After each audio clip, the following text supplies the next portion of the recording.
Good morning, ladies and gentlemen.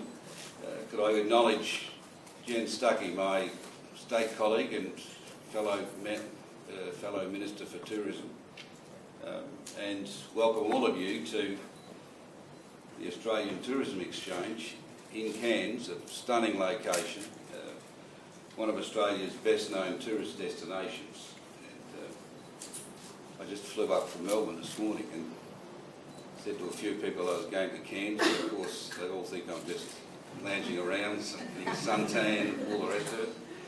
I wish I was, but it's always a great place to come to, and it's one of, not only one of our best-known international destinations, but it's got a special place in the heart of all 23 million Australians, I think.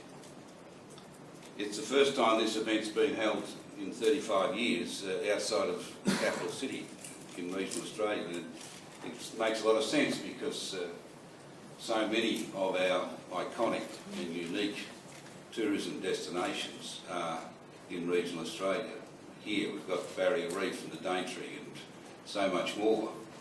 It's a great chance for Cairns to showcase its iconic tourism destination, but so much of what we've got in Australia that's unique and iconic is in regional Australia. In fact, 45 cents in every dollar spent in Australia on tourism is spent in regional Australia, so it's quite fitting that Cairns get a little return over the next few days from the visit of so many people, which is a great thing.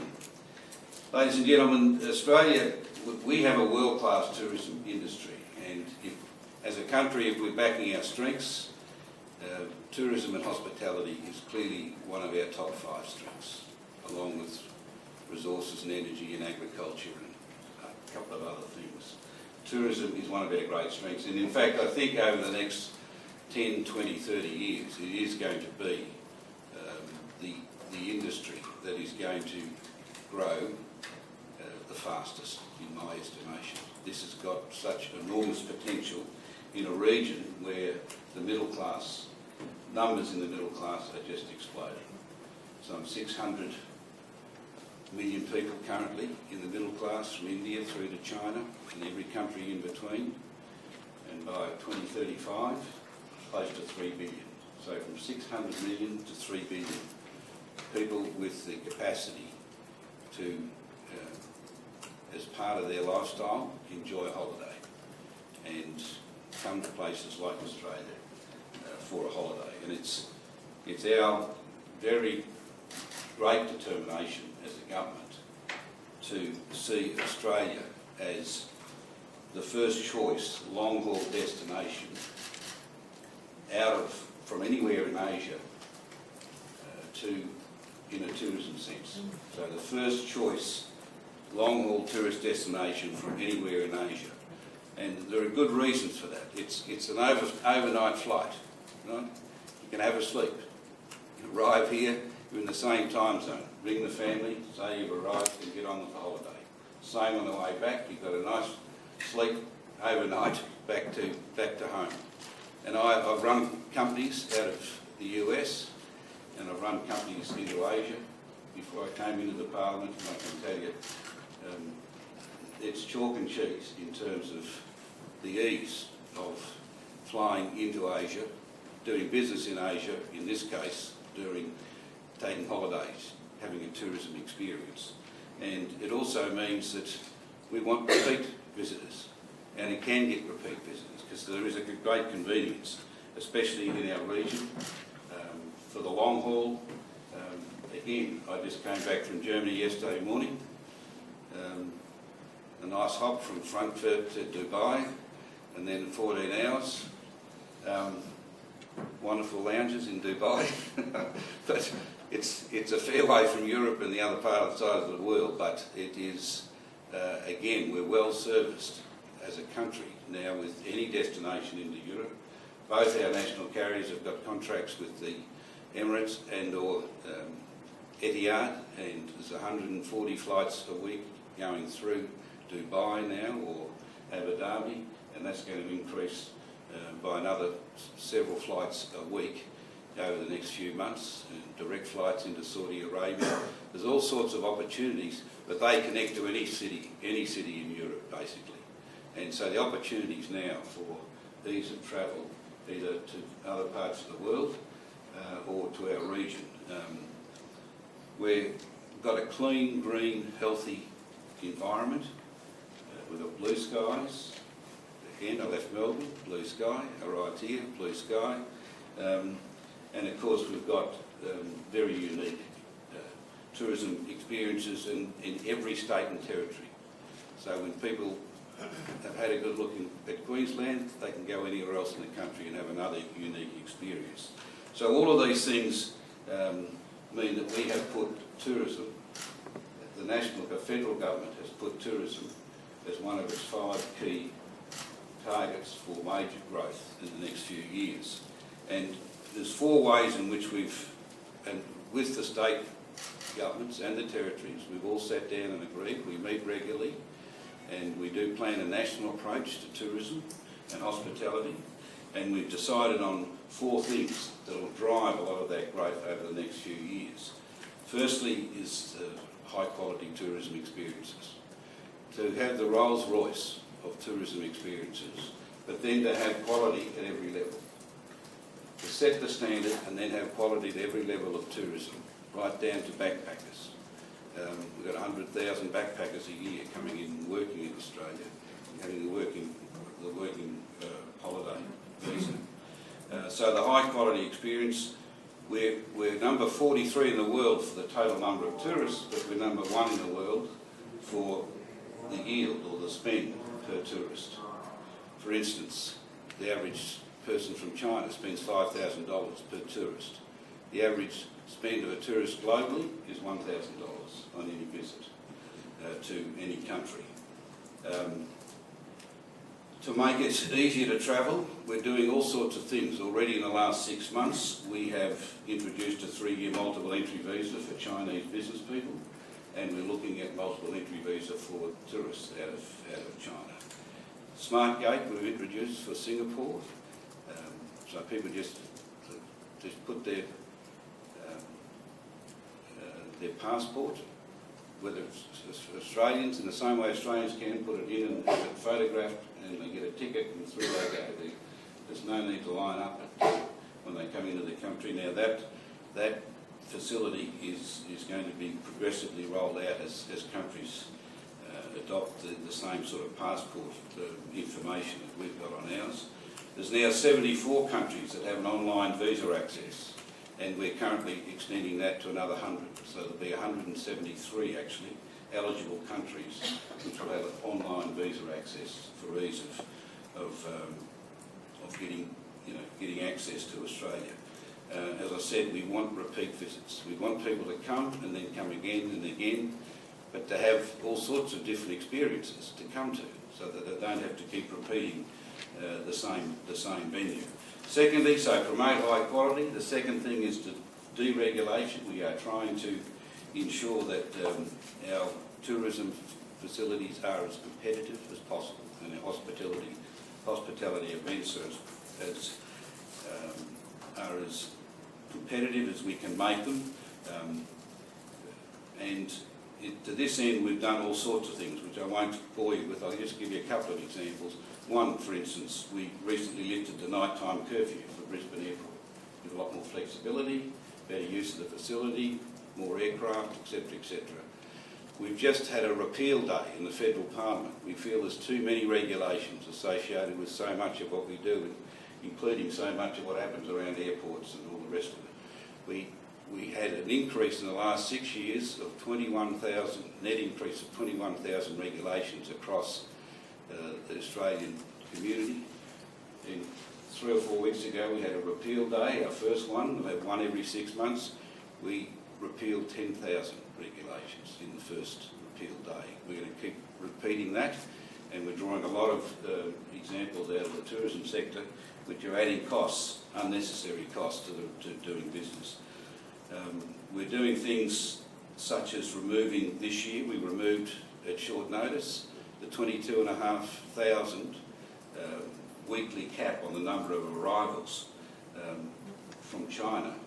we removed that for the weeks around the Chinese New Year, so that we're looking at other events, like the World Cup next year. We'll have one visa that'll work between Australia and New Zealand. People won't have to get any.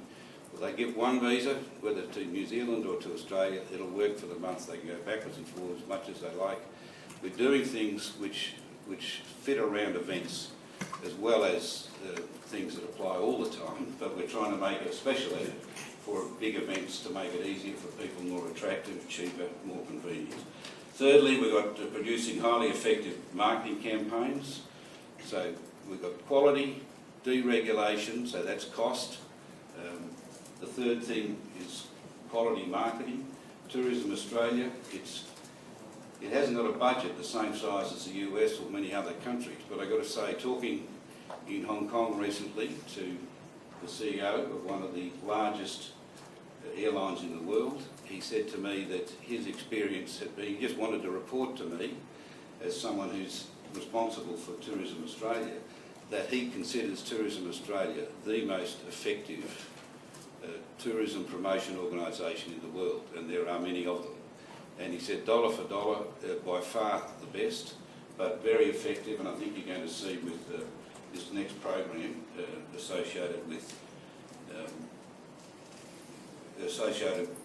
Restaurant Australia, that's going to be another outstanding example. But we have got a very lean but a very effective organisation, and we're doing other things as well. The Prime Minister and I, just a few weeks ago, took 700 business people, including probably about 140 in the tourism and hospitality space, to 4 cities in China.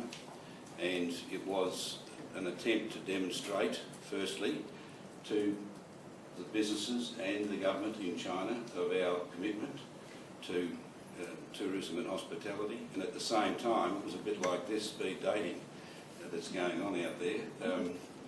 We have all of these, we had several days in 4 cities where people sat down in rooms with round tables and no speeches, just introduced one another, talked about their businesses and their interests, their ambitions, and Chinese people there as well doing the same. And there's a lot of business has come out of, came out of that week, and so many contacts, and I think it's all part of our attempt to produce highly effective marketing efforts. And the final one is the tourism infrastructure. We are doing things to significantly reduce the cost of building first-class facilities in Australia, fast-tracking a lot of approvals. In some cases it got out of control, and we're trying to ensure that if someone comes and is going to build a first-class facility, they get attention. Both state and federal, we're working in concert together, so that we can ensure that an ease of doing business, maintain the standards, but make sure they get the attention and the focus that is absolutely necessary to get often unique facilities off the ground. And we're doing other things because we need something like 20,000 rooms in the next 5 years in order to meet the expected potential demand. We could see, and we expect to see, tourism increase by some 45% at least by 2020. So both numbers of people, revenue and capacity. So we need another 20,000 rooms by 2020. In that regard, I'm the Minister for Trade and Investment. Part of trade is tourism. It's our biggest export in services is tourism. So it's a very logical part of my portfolio. But also I've got investment, which is also another logical part of the tourism industry in particular. I've had now in the last 6 months since taking over this responsibility, I've had now 27 investor roundtables in 10 countries around the world. And at every one of the roundtables I've had people from the tourism and hospitality industry, because we are desperate to get the capital into this country, to get those companies with world-class reputations. We need 80 new hotels for such facility in the next 5 years, and 5 or 6 star hotel, that's 16 a year around Australia we need to have built. And we are working very hard to demonstrate the need and the return that people are going to get if they do invest in Australia. Finally, could I just mention a couple of words on Restaurant Australia?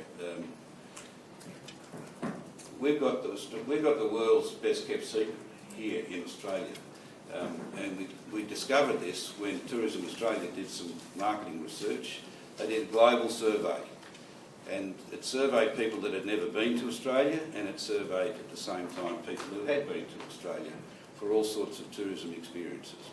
When they asked the people who hadn't been to Australia how would they see Australia's food and wine experience compared with other countries in the world, well, we finished somewhere 50 plus. We were well down the list. People did not rate Australia from a food and wine experience. When that same survey asked those people who've been to Australia, how would they ask them the same question? How would you rate Australia against every other country in the world for a food and wine experience? We came sixth. We have got an outstanding offering in Australia, and it's all over Australia. You go to little vineyards in any state, and you get in so many of them a wonderful food and wine experience. Not just the wine, but so many of them got restaurants and wonderful experiences.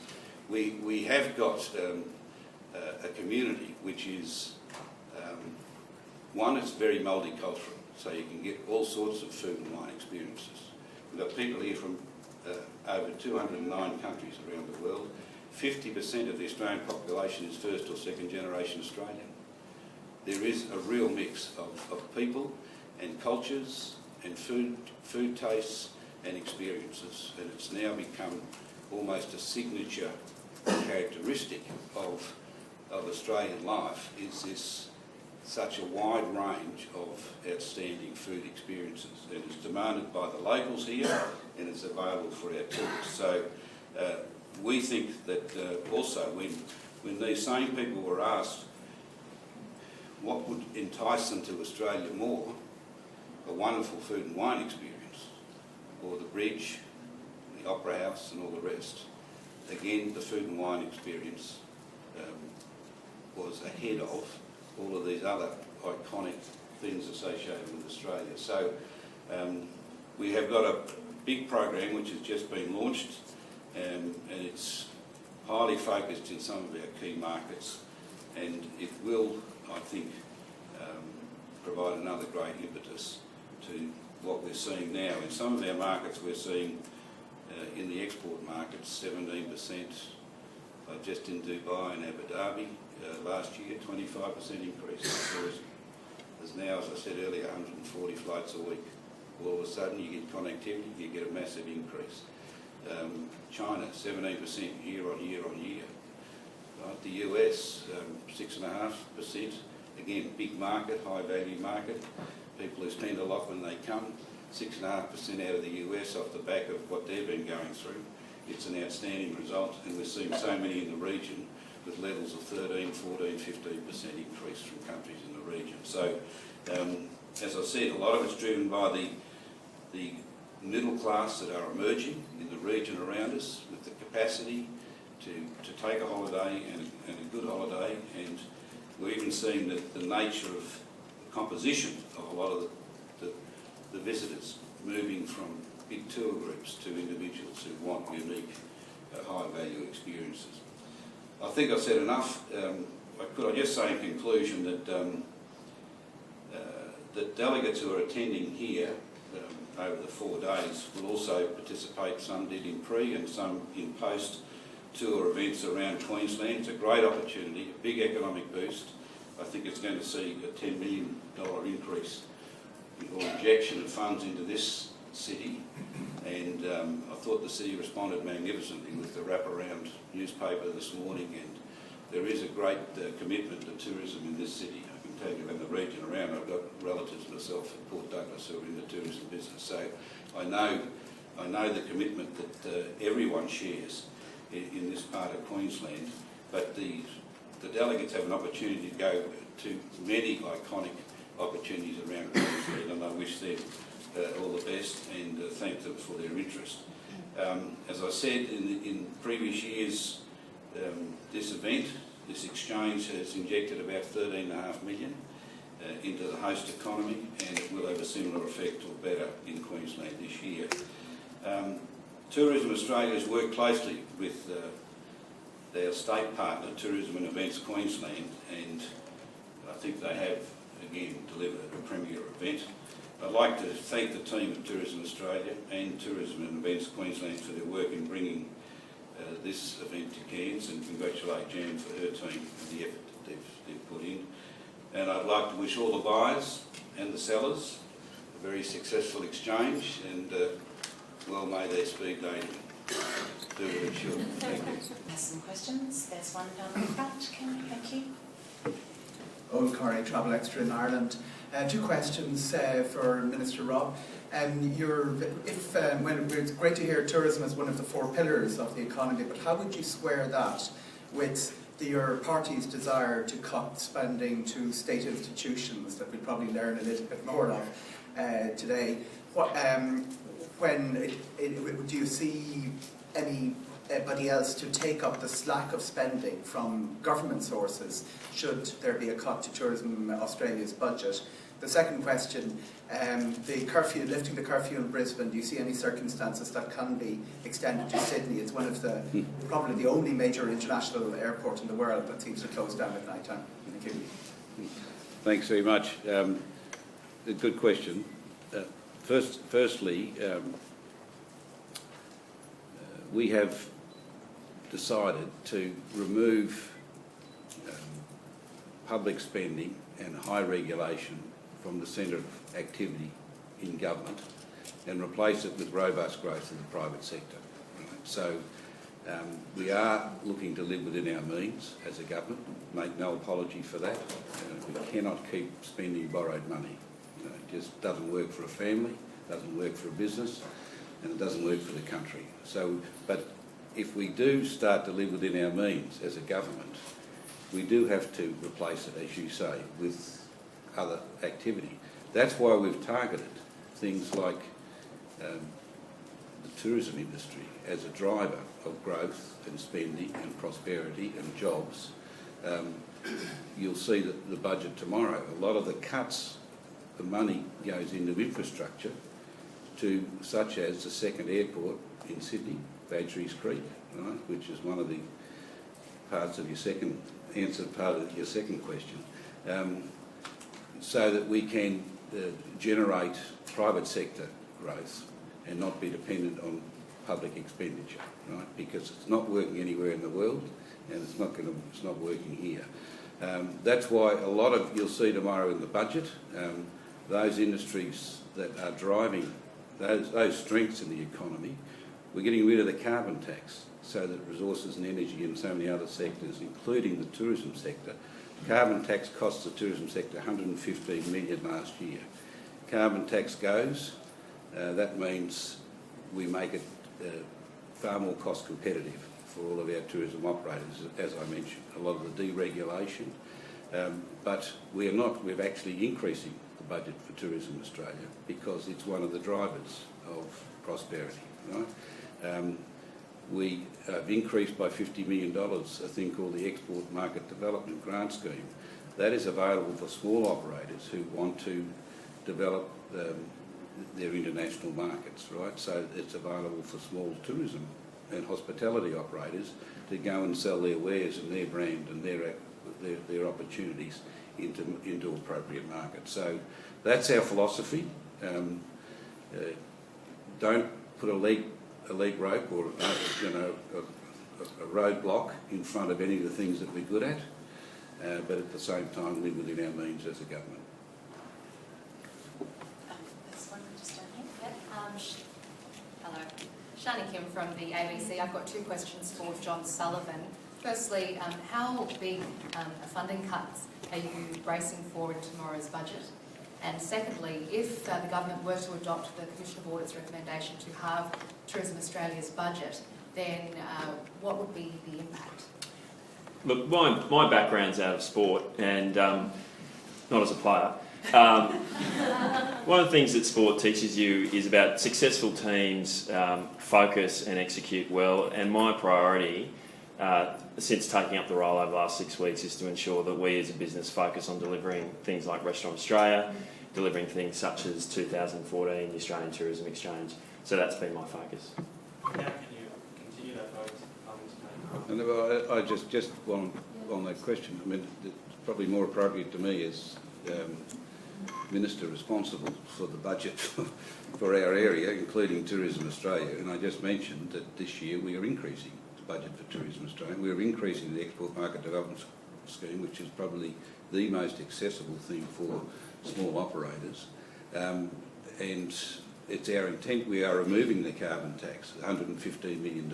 We are doing all sorts of things to give the opportunity for tourism, including the promotion, the opportunity to maximise the potential that's out there so that we can replace the role of government spending in driving growth, because all of the government spending is borrowed money.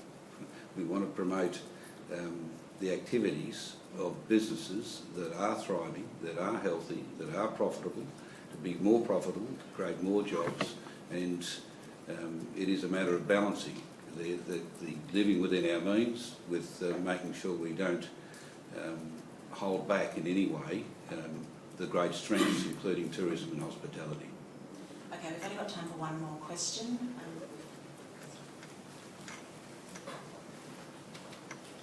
Hi, I'm Charlotte from Malaysia, DH Communications. One question, what makes Australia so attractive for overseas investors? Thanks. Investors? What makes Australia so attractive to overseas investors? I think the thing that, in the tourism and hospitality space, and it's true in other areas, but the tourism and hospitality, the thing is that the potential for Australia is spectacular. In my view, if we get our costs down so that we're highly competitive, the offering that we've got here in Australia is second to none. It's as good as any other and better than most, right? And in the world. And secondly, for the region in particular, I mean, we'll have to compete on equal terms with the rest of the world in other parts of the world, and we're doing well, and that's great. But in the region, there is an emerging, customer base, potential customer base of billions of people, not millions or not hundreds of millions, but billions of people in the short term. And you know, we know that there is a great demand and preference for a lot of what we've got to offer here. That's why the Restaurant Australia issue, for instance, we sold 60,000 tonnes of beef to China 2 years ago. Last year, we sold 260,000 tonnes of beef to China. We've just completed a free trade agreement with Japan. They've given preference to a whole lot of Australia's agricultural products and wine. We did a deal with Korea. They're cutting the wine tariff into Korea completely. So is Japan. So we know there's a great preference for our clean, green, healthy food and beverage experience in Australia. And we've got these unique environment and there's an emerging customer base which will have the opportunity and the resources to take a holiday, to come and have a break in Australia. And I do think that the opportunities here are second to none around the world in terms of investment in the tourism and hospitality space, given our location, the wonderful destinations that we've got here, the existing infrastructure, the food and wine experience, and the climate, and the clean, green, sunny environment. All of these things together add up to a very attractive package. Thank you very much, Ministers. I'm terribly sorry, but we do have to get out and meet some buyers and sellers, so thanks. Have a lovely day. Thank you, Ministers. Thanks, Jan. Thank you. Thanks, Minister.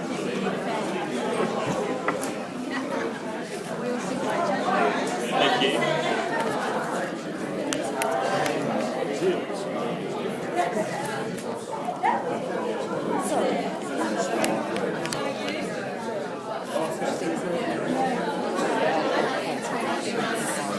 Sure thing.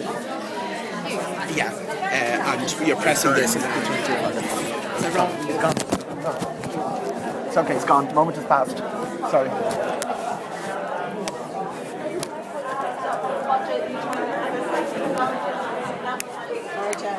Yeah, I'm not going to fall off the stage.有冇講得上？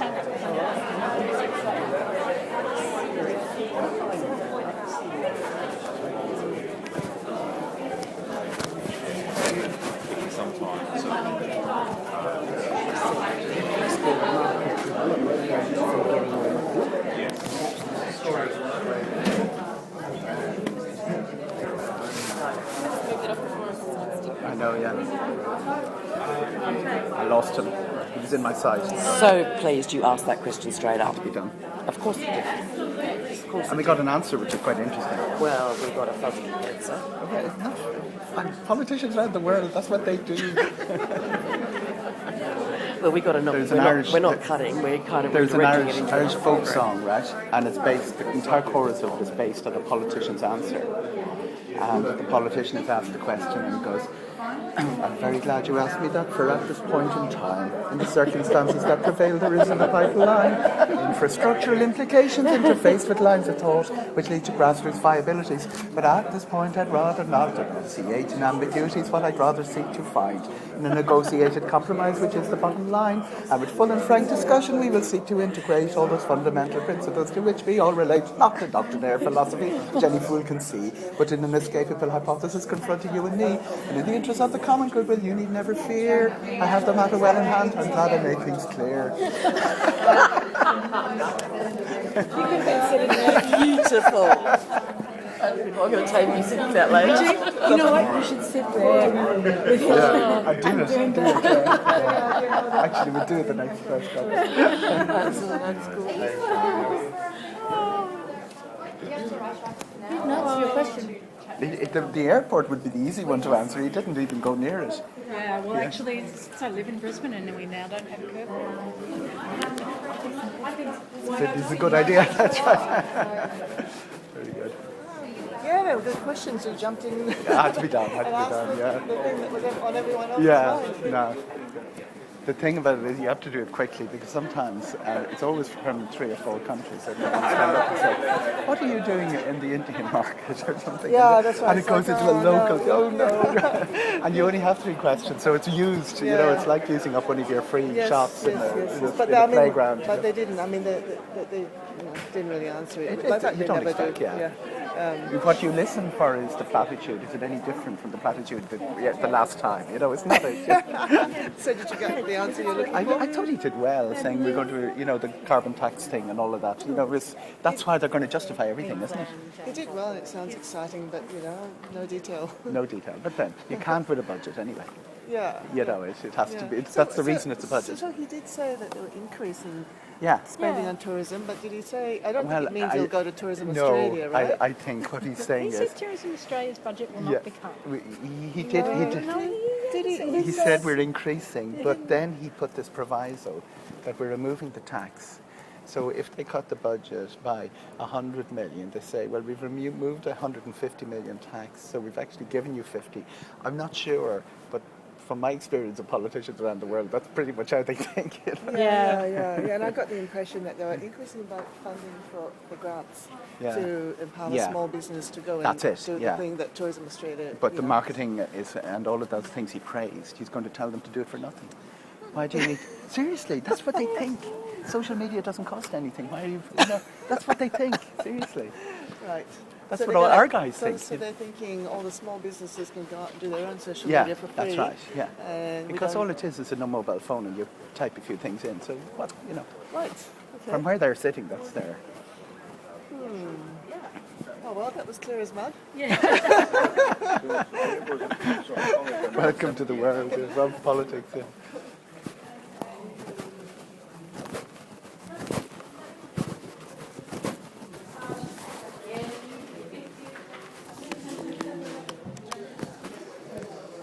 Oh, let's go down and cause a row somewhere. When is our next briefing? But I should know this, but when's our next briefing? the program. I don't know if there is another lecture. Is that it? But Clear? yeah. Oh, good. Right. See you later.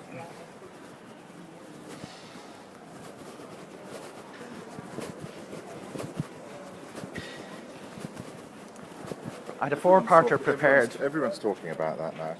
How he dodged that question. I had a four-parter prepared, but I had to reduce it to two because of what you told me. You gave me a hard time the last in America because I asked a four-part question. I said go for a 5-parter this time. Well, also, we've got time for like 3 questions basically, and then sorry, we have to rush him out. Yeah. We're not going to let him. Had to be done. But I'm still confused as to whether they're going to increase the budget for Well, Tourism if I know- Australia or just increase this project for to promote. If I know what was it, politicians- small-time operators. Is all the money going to go there, The or is Export there? Market Development Scheme is Yeah. what it's called, Yeah. and that is not just simply tourism, that is industry-wide. Yes, yeah. That's an industry, and it's a But if you dollar- take that out of the equation, He's not increasing. will there be an He's not- increase for Tourism No. Australia? No. Which is My- what we're my really- read- I'm, my all read- I'm interested in. That anyway. is my understanding. My read of what he said is that Otherwise, you would have said we're saving you money. We're saving you 150 million, so we're only cutting the budget by 100 million, and you're getting 50. Yeah. And it's between the carbon tax and the incentive scheme for the small businesses. He's going to say, that's your budget now. It's gone in a different direction, and we've increased it. But the actual what John O'Sullivan gets is going to be slashed too. effectively. Yeah. Yeah. That was although I read it. South African wine. No one said. Well, South African wine writers how will will be told they Tourism can no Australia longer come to benefit? Australia. And the Export Market Development Scheme, as I said, it's a competitive, it's a dollar for dollar scheme. Yeah. So you have to put. Yeah. You have to put.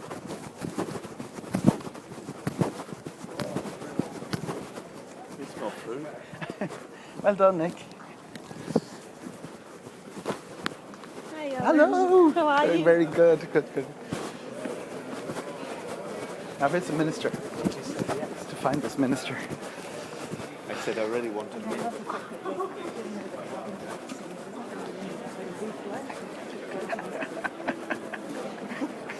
That's right. How is abolishing the Great Barrier Reef going to help tourism? Yeah. But I presume, like all conservatives around the world, they think that global warming is pitiful. Yeah, that's right. Well, there's a big story. More money to spend on tourism. Contrary to what we're all expecting. If I know politicians, he's going to say, we're cutting your budget, but we're increasing the budget and reducing the carbon tax, so you're actually better off. You know? So that's the private development will take it. that's it, yeah. I did give him that out when I put the question there.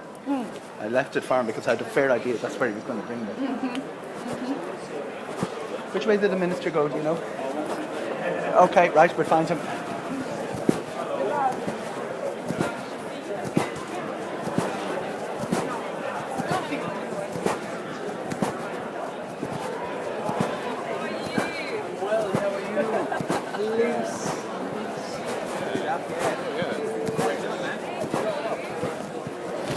I still have to get this done. It just is. Look at how small the stands are compared to the...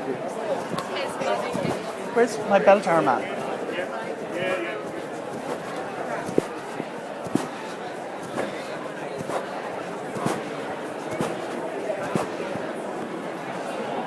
Bell tower man.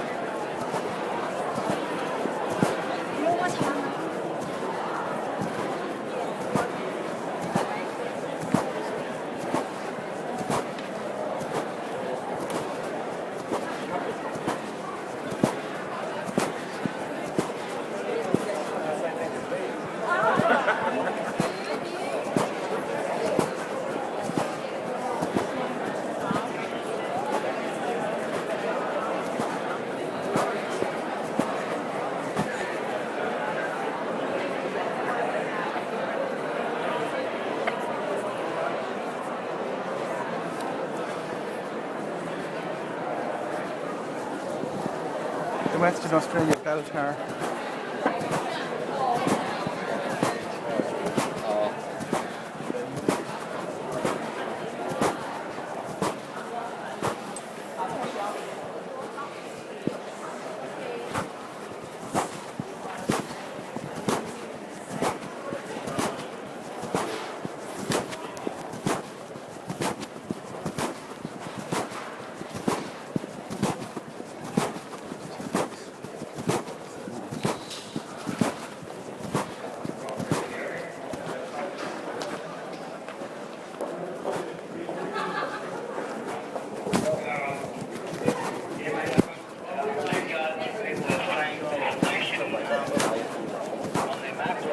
Please commence appointments at 11. Doing it so far.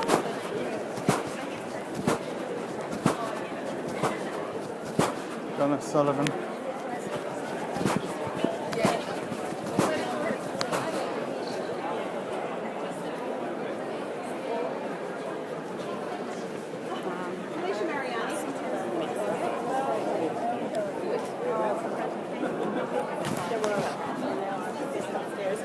Fabulously, but well over time. Yes. I know, we do have to run in a second. Is there anyone? That's okay.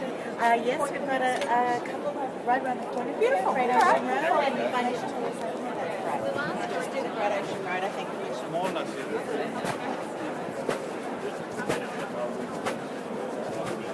Well, there was an election.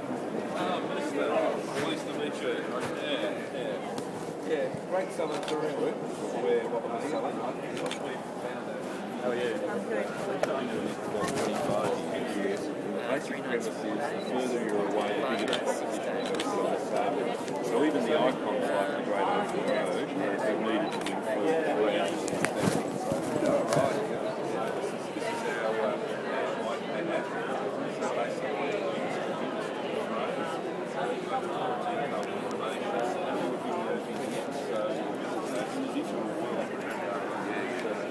you've got to promote this but also as a product, so very